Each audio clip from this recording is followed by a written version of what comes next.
Son 10-12 ildə Azərbaycan hakimiyyətində gəncləşmə prosesi gedir. Yaşlı məmurları gənc və perspektivli kadrlar əvəzləyir. Azərbaycanın ən gənc naziri Vüqar Mustafayevdir.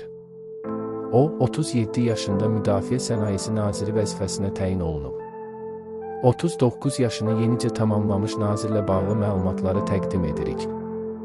Vüqar Mustafayev 1986-cı ildə Bakıda anadan olub.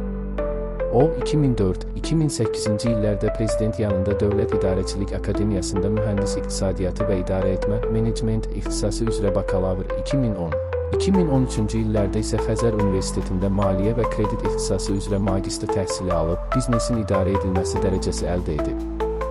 Vüqar Mustafayev Prezident İlham Əliyevin 18 noyabr 2023-cü il tarixli sərəncamı ilə Müdafiə Sənayesi Naziri təyin olunub. O, bu vəzifədə general-polkovnik Mədəd Quliyevi əvəzləyib. Ailəlidir, 2 övladı var.